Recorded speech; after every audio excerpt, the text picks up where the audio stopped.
오늘 하나님께서 저와 여러분에게 주시는 말씀은 마태복음 21장 12절로 17절 말씀으로 주님을 만족하게 하고 흡족하게 하는 교회 64-1강 첫 번째 시간 함께 은혜 나누기를 원합니다.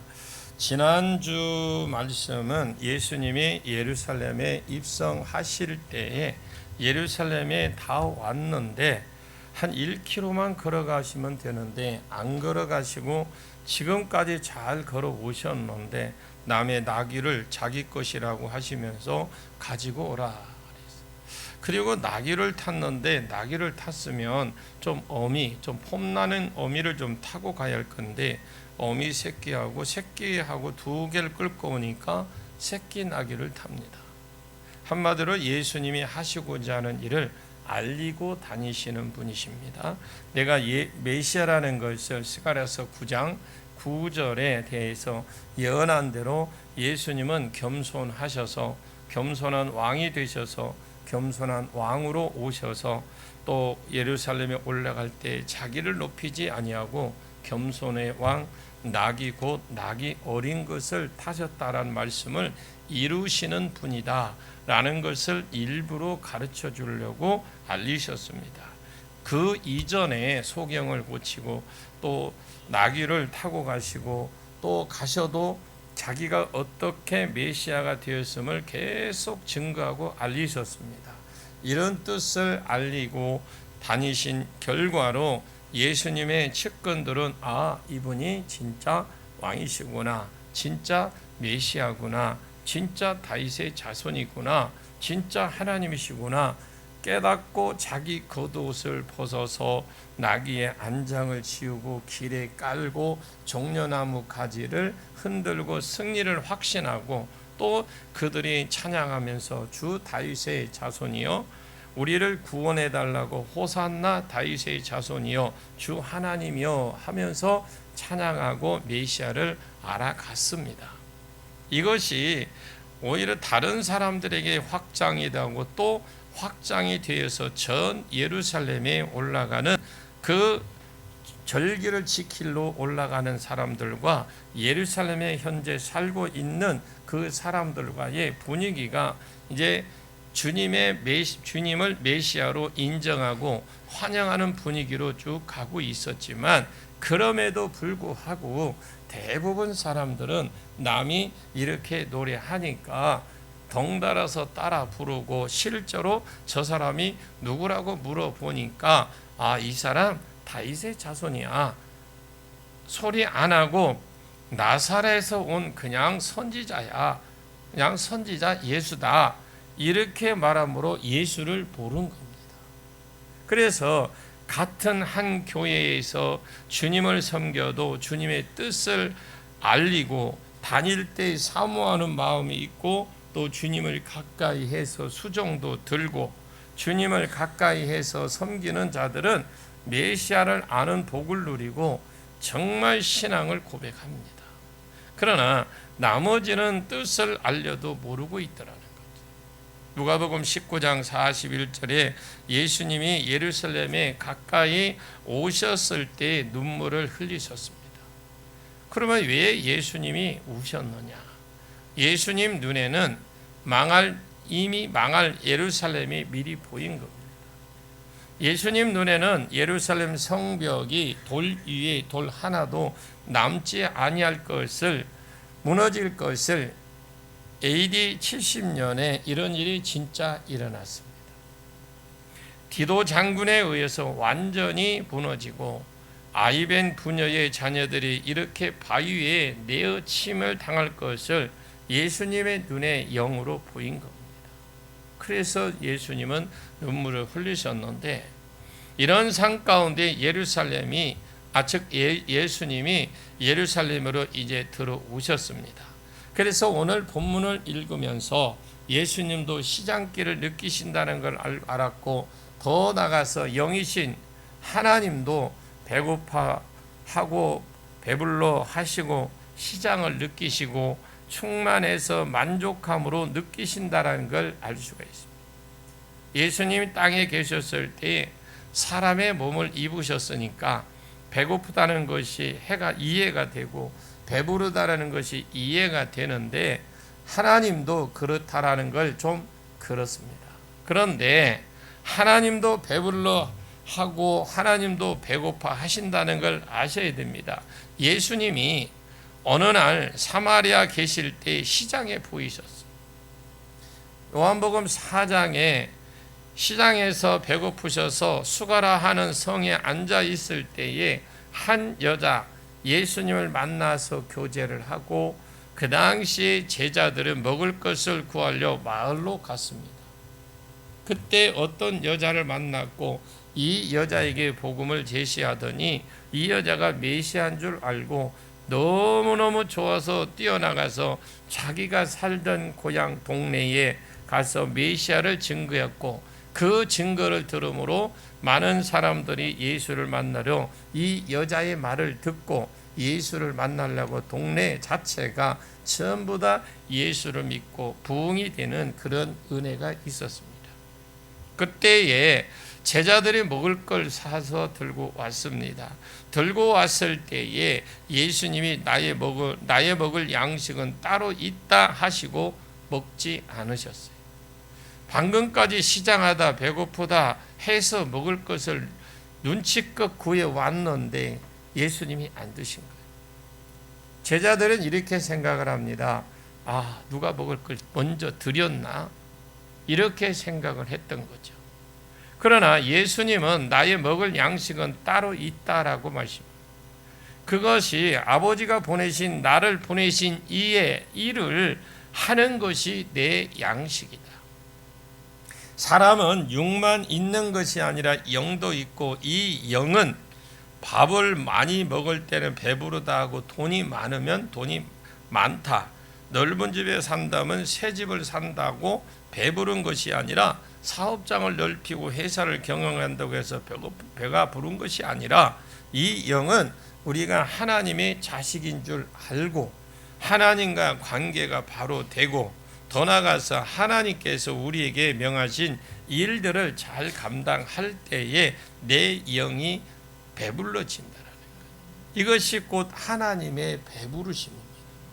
교회가 하나님과 관계가 틀어지고, 교회가 교회로서 역할을 잘 못하고, 교회가 하나님과의 사명을 이렇게 삐뚤어지면, 잘 안 되면 하나님이 그 교회를 바라보실 때에, 그 성도를 바라보실 때에, 그 교회를 바라보실 때 배고파 한다라는 걸 아시길 바랍니다. 우리 교회도 공통점은 육적으로는 배부르게 먹는 것 같습니다. 육적으로는 참 맛있게 배부르게 잘 먹고 있어요. 그래서 먹을 때마다 살이 찐다는 걸 제가 느껴요.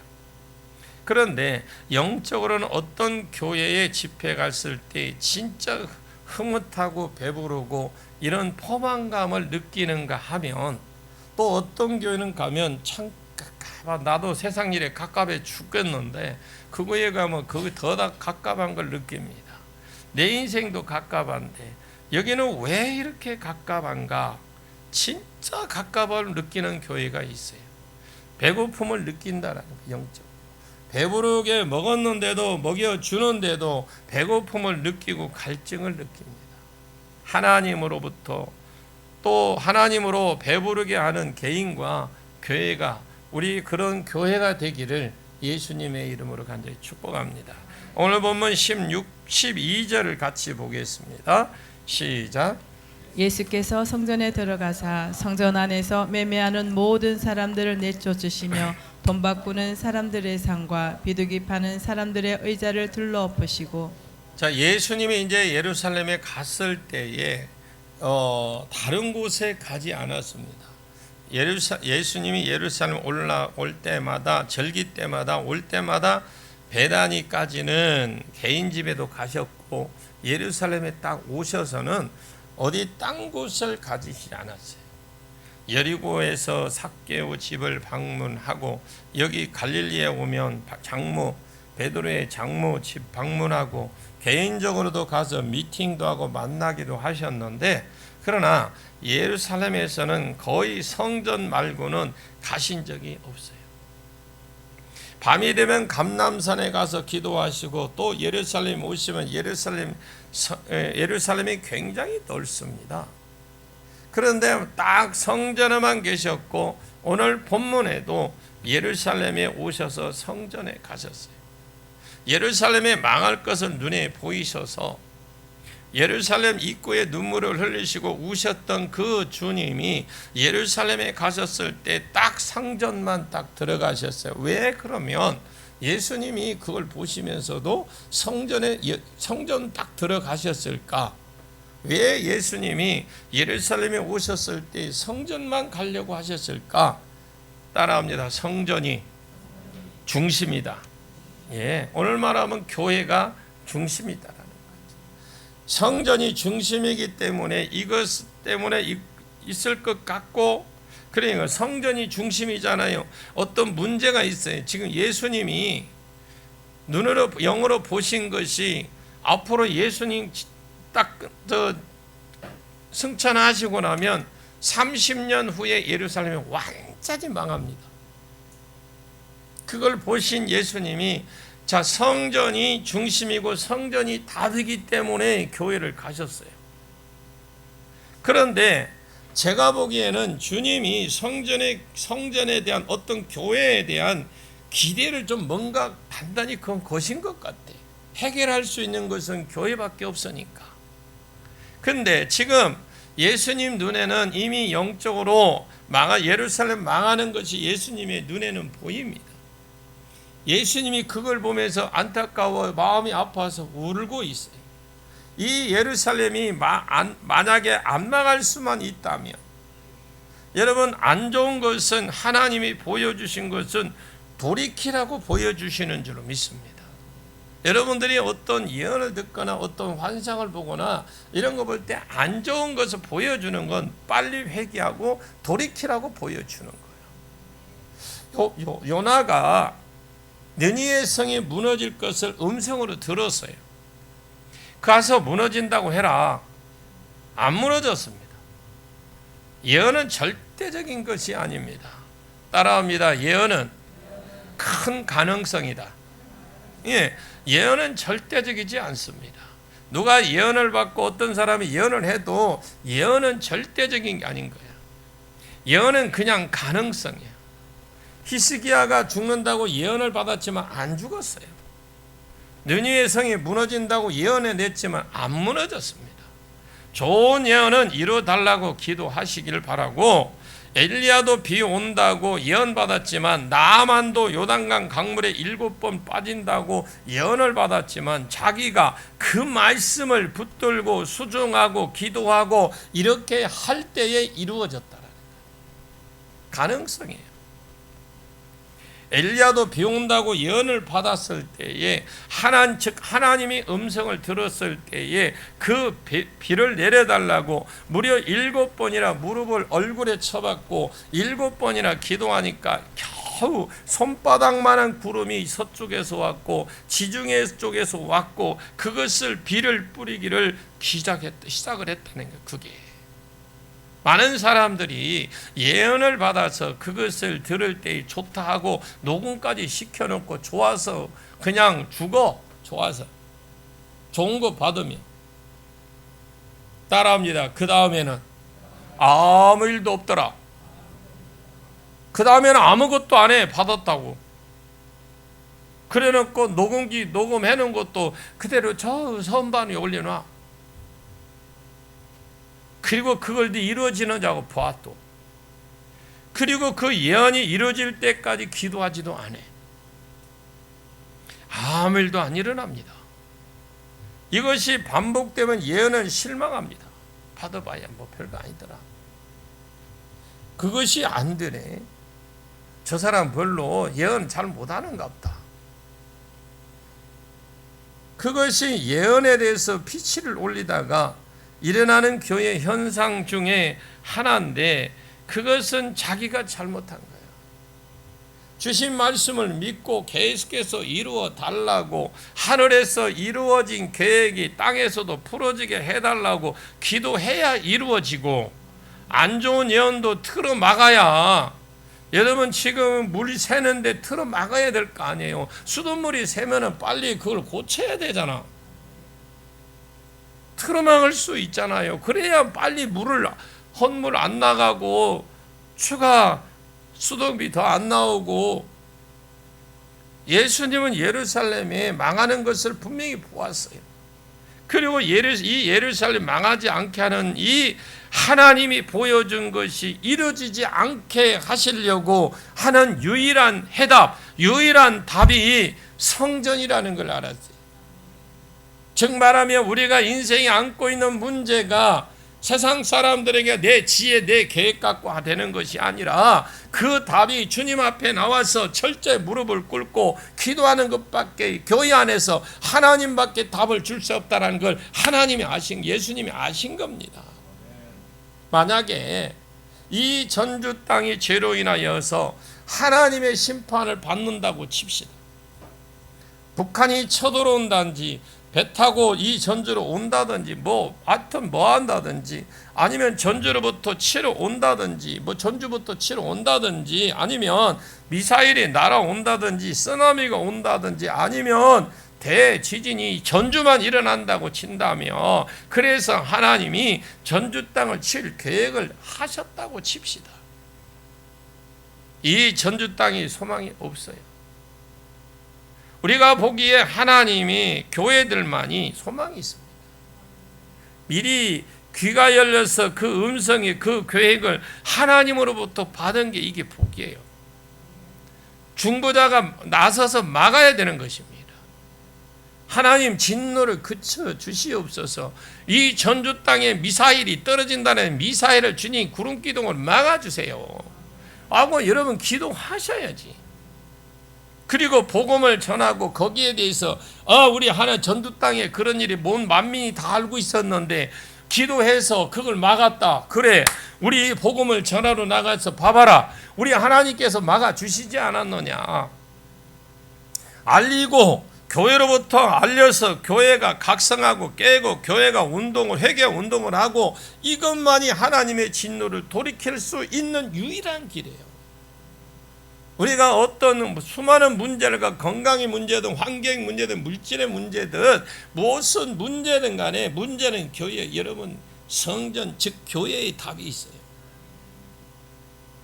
예루살렘이 망하는 것을 예루살렘이 그걸 딱 환상으로 보았을 때에 우시고 성전에 들어가 봤어요. 성전이 예루살렘의 해답이기 때문에 간 거예요. 만약에 이때 성전이라도 깨어서 중보 기도자들이 깨어 기도하고, 또 안나 할머니처럼 주님을 기다리고 시몬 할아버지처럼 예수를 기다리고, 그 어떤 귀한 납비, 에스라 같은 납비가 일어나서 말씀을 풀어내고 그 말씀대로 우리 한번 살아보자, 신앙 운동이 일어났더라면, 만일 이러면 예루살렘이 소망이 있다라는 겁니다. 예수님이 기대를 가지고 성전에 들어왔습니다.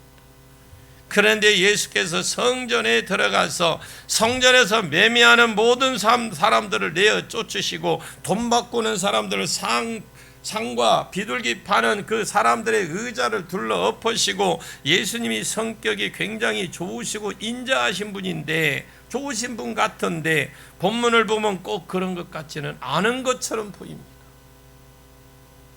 다른 곳에 보면 채찍을 만들어서 휘어젖었다, 상과 의자를 뒤엎고 돈 바꾸는 것을 뒤엎었다. 예수님이 그렇게 성격이 좋으신 분 같지 않은 것 같이 보여요. 이것이 한두 번 그런 것이 아니고 예루살렘에 올라가실 때마다 거의 그러신 것 같아요.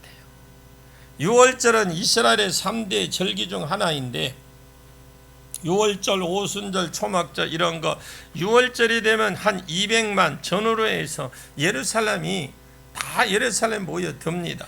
대부분 외국에서 오고, 이 하나님의 절기 때에 나갈 때 공수로 나갈 수가 없어요. 제물을 반드시 들고 나갑니다. 이것이 흠이 있는 것들은 제물로 쓸 수가 없다라고 구별까지 딱 합니다. 그래서 제물만큼은 온전한 걸로 구비해야 됩니다. 온전한 제물이라고 해도 흠이 없고 점이 없는 제물이라야 하나님이 받아줍니다. 그런데 멀리서 타국에서 그런 제물을 끌고 오니까 와서 구입하게 되는 거죠. 여러분 오다 보면 다칠 수 있고 이 상할 수가 있고 그러잖아요. 아무리 사는 짐승이라도 먼 길에서 끌고 오면 문제가 있을 수 있다고요. 그래서 어쩔 수 없이 그곳에 와서 구입을 했습니다. 먼 지방에 오다가 보면 온전한 짐도 찢겨지고 다칠 수도 있고, 그래서 예루살렘이 또 해발 800고지 정도 돼요. 땅이 또 안 좋아. 그러니까 제사장에게 정결한 짐승이지 봐달라면, 흠없는 짐승이라고 봐달라면 온전한 것이 없더라는 거예요. 그래서 아예 성전에서 정결한 짐승을 제사장이 도장을 딱 찍어놓은 거, 이건 합격하고 이거는 팔아도 돼. 이 찍힌 것을 미리 테스트를 하는데 정결한 짐승 맞다고 낙관이 찍힌 것을 아예 성전 앞에서 대놓고 파는 거예요. 그리고 제사장들은 이 대놓고 허락해준 대가로 도장을 찍어주고 뒤에서 커미션 받고, 바꾸는 것은 절대 때마다 반세기라는 것을 이 앞에 19장에서 설교를 낼 때 잠시 했습니다만, 예수님이 반세기를 받는 것 6월절 기점으로 해서 세금을 받습니다. 이런 반세기를 성전세로 내는 것이 있었는데 부자라고 더 못 드리고 가난한 자라고 덜 드릴 수 없습니다. 다 반세겔. 그런데 이것이 세겔이 히브리 사람들이 쓰는 돈이거든요. 지금도 이스라엘은 세겔을 사용합니다. 그런데 당시에는 로마의 속국이기 때문에 세겔이 다시 부활해서 드렸습니다. 그래서 세겔이 그 당시에 안 쓰는 돈이지만 세겔을 갖고 있는 사람이, 안 쓰는 돈이니까 세겔을 갖고 있는 사람이 거의 없었어요. 그러면 어떻게 하느냐? 제사장이 이방인의 형상이 그려져 있는 이방인의 돈을 받을 수 없다라고 부정하다고 해서 세겔로 내라 그랬어요. 그러면 세겔이 없으면 그러면 좀 비싼 돈으로 세겔은 데나리온을 바꿔주고, 바꾸는 대신에 또 바꾸는 그 환전수 있죠. 옛날에 보면 택시 기사들 보면 잔돈 바꾸면 1,000원 바꾸면 100원 띄고 그랬잖아요. 그런 것처럼 코미션 먹고 그렇게 성전세 받고 띄워준 겁니다. 또 비둘기는 가난한 사람들의 재물이에요. 그 가난한 자들의 재물인데 이것이 갑자기 여러분 잡기가 여러분 얼마나 불편합니까? 비둘기가 나 잡으시고 있는 게 없잖아요. 많이 잡아놓고 이것을 팔게 해주고 이것도 돈 받고, 그런 모든 장사 뒤에는 제사장이 있다라고 보시면 돼요. 제사장이 거의 세속인 거예요. 믿는 사람이 아닙니다. 세속 사람이에요. 하나님 믿는 사람이 아니고 거의 세상 사람인데 그 사람들이 뒤에서 부의 영광을 누리고 있더라는 거죠.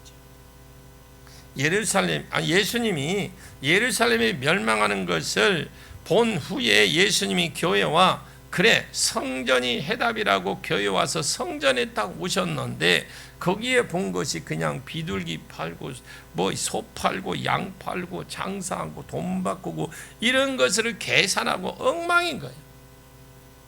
여기서 돈 바꾸는 것이 10% 여기는 10% 싸게 해줍니다. 5% 싸게 해주면 난리인 거예요. 지금 안에 들어가 보니까.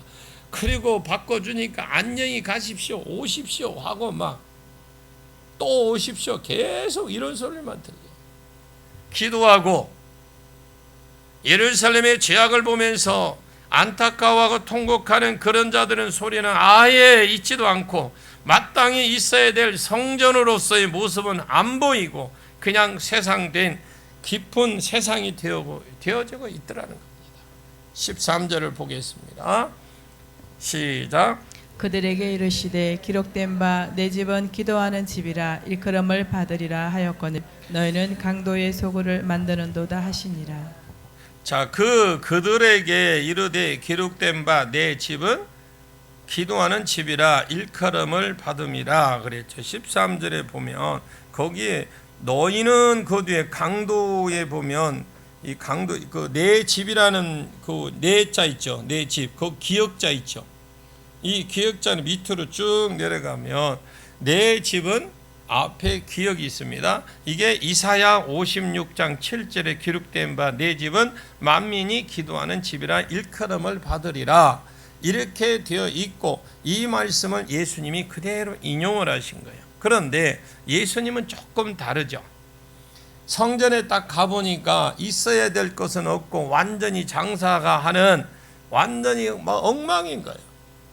그들에게 이르시되 예수님은 성전에 대해서 그냥 안 넘어가셨어요. 이것이 예수님의 성격이 나빠서가 아니고 내일 모레 망할 것들이 보인 겁니다. 예수님 눈에는 이것 때문에 하나님의 심판이 임할 것이 예수님 눈에 보이는 거예요. 지금 만약에 내가 눈이 활짝 열려서 저 한 올해에 안 터질 것 같다. 열려서 저 사람 어떤 사람 한 사람 올해 안 터질 것 같은 느낌이 있네. 내 눈에 보였다. 내가 웃으면서 잘 될 것이다. 이렇게 하면 그것이 사랑스럽겠습니까? 예수님은 그냥 웃으시면서 안 넘어갔어요. 그들에게 이런 말씀을 합니다. 성경에 내 집은 만민이 기도하는 집이라 일컬음을 받을 것이라 했는데, 그러면 그런 집이라고 성경이 기록을 했다면 너희가 그런 집이 되게 하기 위해서 몸부림을 쳐서 만들어야 될 것인데 너희는 그곳을 무엇을 만들었다? 강도의 소굴로 만들었다는 겁니다. 성경에 하나님이 교회에 이런 곳이 되어야 된다고 모델로 이런 곳이 되어야 된다. 이런 집이 되어야 된다. 이런 집이 되어야 된다. 이런 집이 되어야 된다. 라고 말씀을 하셨어요. 그러면 그런 집으로 만드는 것은 사람의 영역이고 사람의 노력이잖아요. 만약에 이런 것이 사람의 노력이 아니라면 교회는 만민이 기도하는 집이라 일컬음을 받아야 되는데 내가 너희를 잘못 키웠다, 미안하다 이렇게 사과를 하셔야 돼. 그런데 예수님은 너희는 이곳을 강도의 소굴로 만들었다고 말씀하세요.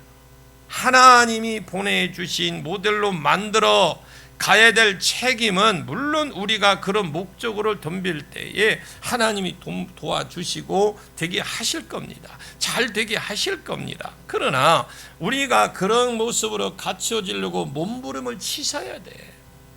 여러분 구경꾼 되지 마십시오. 오늘 하나님이 우리 한국교회가 이런 교회가 되었으면 좋겠다고 성경에 교회는 내 집이 이런 곳이다라고 써놓고 있잖아요. 지금 교회가 또 개인의 성전인 줄 알고 내 몸을 성전이라고 그랬어요. 성령의 전이잖아요. 우리는 각자 성전의 전입니다. 내가 성전인 줄 알고 내 교회가 성전인 줄 알고 이 교회가 성전인 줄 알고 하나님이 그리하라고 하시는 교회의 그림으로 그려 나가시기를 축원합니다. 가까이 가기를 축원합니다. 하나님과 교제가 그냥 생각만 가지고는 소용없어요. 여러분 교회는 만민이 기도하는 곳입니다. 만민이 기도하는 집입니다.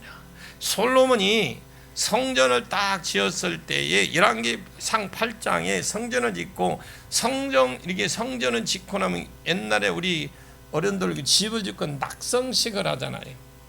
성전을 다 짓고 예배를 드리는 낙성식이지. 낙성식을 할 때 솔로몬이 이렇게 손을 떡 들면서 하나님 앞에 기도하는 내용이네. 성전 그 낙성식 하는 모습에 솔로몬이 기도하는 모습. 하나님이여 앞으로 나와 주의 종과 이 주의 백성이 이 성전에서 나와서 무엇을 위해서 기도하든지 간에 하나님께서 꼭 들으시고 응답해 주옵소서. 만약에 그럽니다. 만약에 그러니까 만약이라는 것이 뭐가 있어요? 어떤 일이 있을 수도 있고 못 올 수도 있고 어떤 급한 일이 생길 수도 있잖아요. 나는 급해 죽겠는데 그럴 때에 만약에 우리가 범죄에서 깐부기나 일어나거나 기근이 일어나거나 천재지변이 일어나거나 재앙이 일어나거나 아멘 좀 해봐요. 전쟁이 일어날 때 하나님이여 나와 내 백성이 이 전에서 회개하며 기도할 때 하나님이 하늘에서 들으시옵소서. 하나님 우리가 전쟁에 부르도록 끌려갈지라도 그곳에 이 땅을 바라보고 그래 전쟁에서 져서 우리가 포로로 끌려갔다고 할지라도 그 포로지에서 이 예루살렘 성전을 향해서 기도할 때 기도하는 거 들어주십시오. 바라보고 기도하면 들어주십시오. 그래서 다니엘서를 보시게 되면 다니엘이 그 동쪽문을 항상 열어놓고 하루에 3번씩 성전을 향해서 기도했다. 하루 3번 예루살렘의 성전을 보고 기도한 거예요. 다니엘입니다. 성전을 향하여 여기 오지 못한다 할지라도 그 성전을 향해서 기도만 한다면, 그래서 놀랍게도 이스라엘의 모든 집들이 성전을 향해서 건축하도록 돼 있어요. 성전을 바라보고 건축을 하도록 돼 있어요. 문들이나 집들이 그래서 그쪽을 바라보고 기도할 수 있도록 아예 처음부터 문을 낼 때 그렇게 만들어요. 하나님이 이곳에 오지 못한다 할지라도 주께서 들어주옵시고, 하나님 이방인이 만약에 복음을 듣고 하나님에 대한 소문을 들었는데 이전에 나와서 기도하지 못한다면 하나님이 하늘에서 들으시고 그들에게 응답해 주시고 그들이 하나님 여호와라는 걸 알게 해 주십시오 라고 솔로몬이 기도했어요.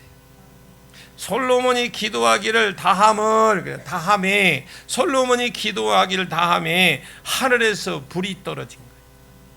그 제단에 있는 재물을 싹 살리워짐으로 하나님이 응답해 주신 겁니다. 그때 내 집은 만민이 기도하는 집이요, 이곳에서 기도할 때 내가 응답해 주겠다고 모든 것이 기도하는 집이고 모든 것이 기도할 수 있는 처소입니다. 저도 여러분도 지나가면서도 기도합니다. 그냥 농담 삼아서라도 우리 기도하잖아요. 하나님, 우리 오늘 또 이런 일이 있습니다. 하나님, 비가 오늘 올라가는데 내가 운전하면 그러잖아요. 하나님, 비가 옵니다. 내가 미끄럼 타지 않고 안전하게 운전할 수 있도록 도와주시고, 오늘 우리 자녀들이 학교를 간다 출근할 때 오고 가는 길에 하나님 잘 지켜주시옵소서 라고 기도하잖아요. 하나님이, 우리는요, 특별히 교회는 하나님의 성전은 기도하는 집이에요. 아멘입니까? 하나님의 응답이 있는 집이 교회입니다.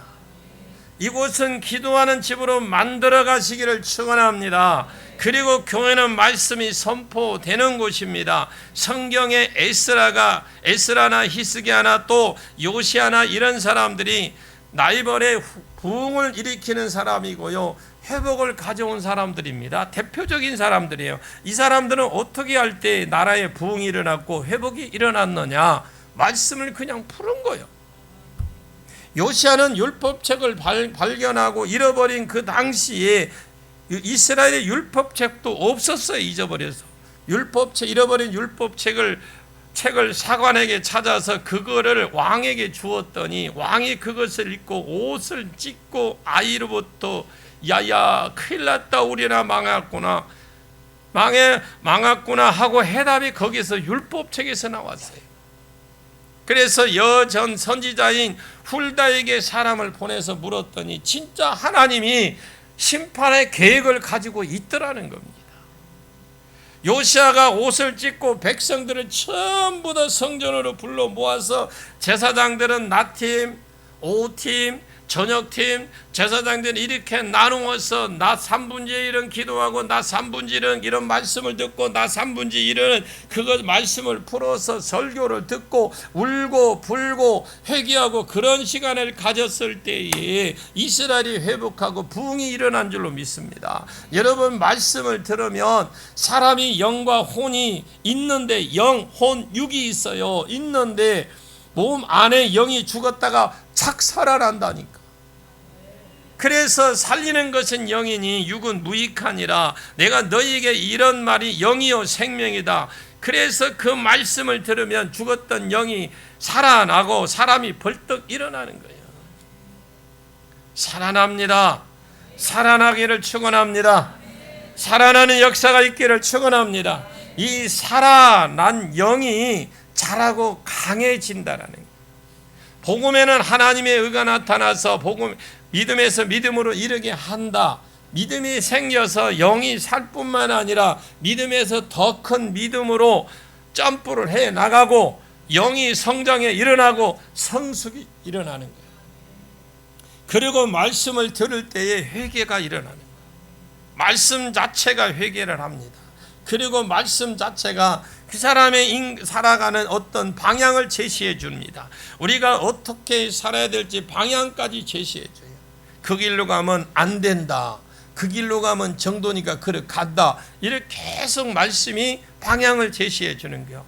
그래서 사람이 말씀을 들으면 나라가 부흥되고 도시가 부흥되고 하나님 회복이 일어나고 임재가 풀어지도록 되는 게 말씀을 들으는 거예요. 그래서 성전에서 많은 요소들이 있지만 가까이 하여서 말씀을 듣는 것이 예배가 가장 중요한 요소라고 전도서 5장 1절에 말씀을 했어요. 여러분 말씀이 풀어지기를 원해요. 풀어지기를 축원합니다. 여러분 삶 가운데 말씀이 풀어지기를 축원합니다. 그러면 하나님의 영광이 풀어지고 임재가 풀어지게 되어 있습니다. 누구보다도 이 사실을 예수님이 너무나 잘 알고 계셨어요. 그래서 예수님이 공생의 때에 어디를 가시든지 이 3대 사역을 말씀으로 풀어놓은 거예요. 병부터 고친 게 아닙니다. 말씀부터 풀어놓고 고치고 다신 거예요. 고치고 치유하고 축기하고 이런 것이 한 영역이라고 한다면 복음 없는 자에게는 복음을 전하고 말씀의 영역이거든요. 이미 믿는 자애들은 가르쳤고 여러분 3분의 1이 뭐 치유하고 축기하고 예언하고 이런 사역이라면 3분의 2가 가르치는 것이었어요. 예수님 산에서 가르쳤죠. 예수님 집에서 가르쳤죠. 집에서 들어가니 또 가르쳤어요. 산에 올라가서 또 앉아서 또 가르쳤습니다. 바다에서 가르쳤습니다. 예수님 벳세다의 들판에서도 가르쳤던 예수님은 정말 신이시 하나님이시기 때문에 얼마든지 그들을 영적으로 다 깨닫게 할 수 있어요. 그런데도 일일이 그들 다 가르쳤어요. 길에서도 산에서도 집에서도 바다에서도 성전에서도 모든 곳에서 가르쳤습니다. 마태복음 21장과 25장 이 21장에서 25장까지 전부 다 가르침이에요. 지금 말씀이 풀어지지 않으면 소망이 없다는 걸 예수님이 알았기 때문에 그걸 중점으로 가르친 거예요. 많은 사람들이 성령 사역 방법만 알려고 그래요. 병 고치는 거 치유하는 그런 것만 알려고 그래요. 저는 진짜 모르는 사람들이라고 생각합니다. 저를 만나는 사람, 많은 사람들이 이런 말을 합니다. 목사님, 성령 사역을 어떻게 합니까? 여러분 가르쳐 줘봐야 안 될 것에 제 눈에 보여요. 그 사람들은 가르쳐 줘봐야 안 될 것 제 눈에 보여. 그 사람 안에 말씀이 있지 않으면 성령 사역이 풀어지지 않고 오히려 헷갈리고 성령 사역이 풀어지면 풀어질수록 사탄의 사역이 역사가 방해를 강하게 하기 때문에 풀어지지 않습니다. 말씀만이 잣대를 제시하고 방향을 제시하고 그 사람을 흔들리지 않게 하고 말씀만 뚫고 지나갈 수 있도록 하나님의 말씀은 그렇게 강력한 파워, 강력한 돌파의 능력이 있습니다. 그러므로 교회는 말씀이 풀어지는 집이 돼야 돼요. 교회는 예배가 풀어지는 집입니다. 찬양이 풀어지는 집입니다. 다윗이 왕이 되자마자 너무나 하나님 임재가 그리워서 임시로 텐트를 치었습니다. 임시로 텐트로 지었죠. 그 임시 텐트 이름이 다윗의 장막이라고 해요. 다윗의 장막을 짓고 텐트로 만드니 궁전 안에 법궤를 거기에 넣었습니다. 그리고 아삽과 그 해삽입니까? 여두둔 그 사람들이 세 사람을 찬양해 리더로 예배자를 세웁니다.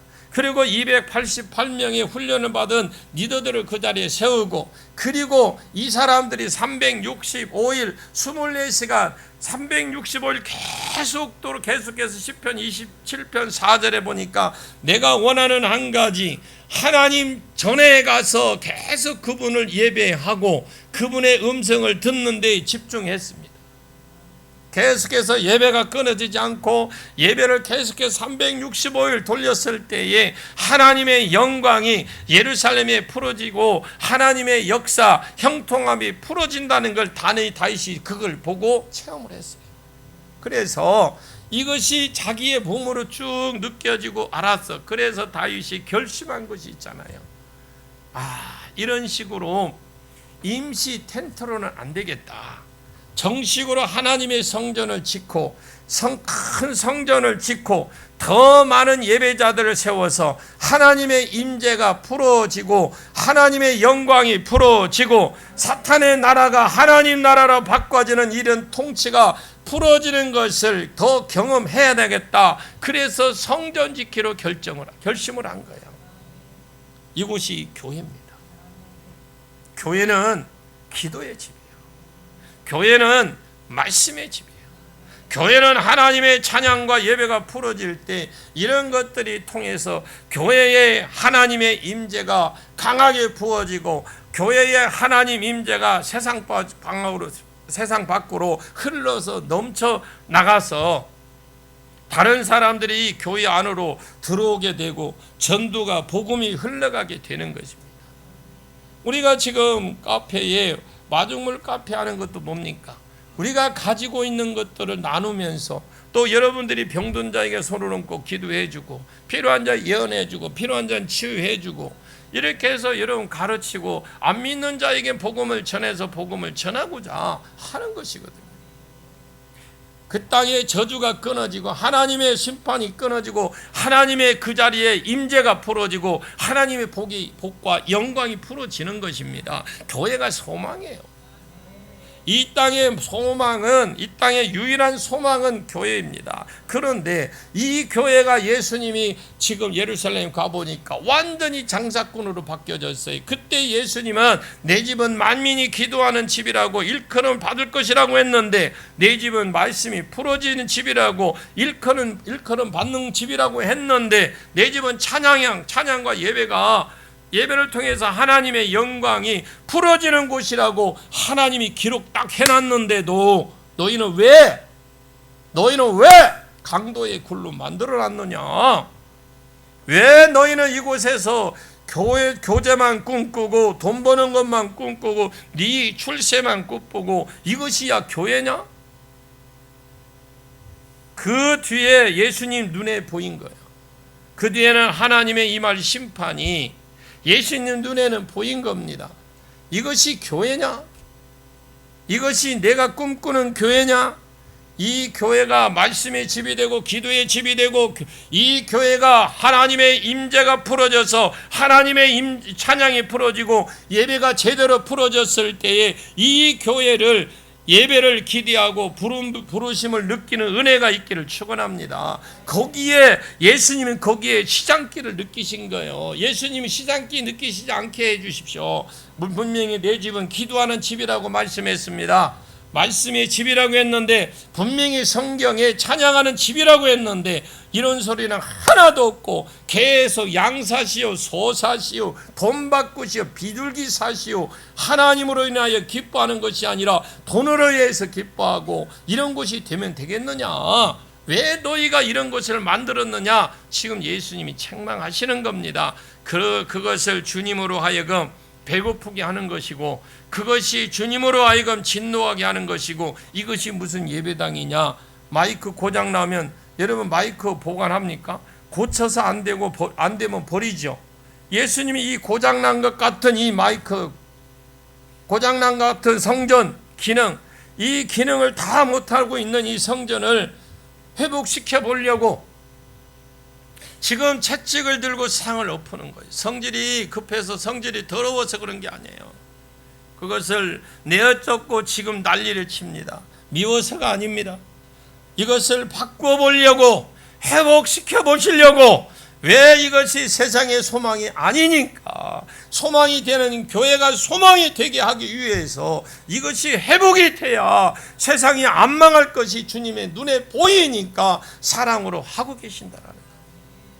13절은 오후 시간에 계속 나머지 풀어가도록 하겠습니다. 기도하겠습니다. 하나님, 오늘날 사람의 요구에 맞춰서 설교하면 1시간짜리 예배, 20분, 30분짜리 설교, 그것이 못 견디는 성도, 찬양이 긴 것을 못 견디는 성도, 기도가 끊어져 버린 성도, 교회 주님으로 하여금 기대감을 자아내고 더 배고프게 하고 주님을 더 속상하게 하는 자가 아니라 나로 하여금 주님 앞에 기대감을 드리고 열매도 드리고 주님을 배부르게 하는, 또 주님을 만족해 하고 흡족해 하는 내가 너희로 하여금 스바냐 말씀처럼 기쁨을 이기지 못하노라.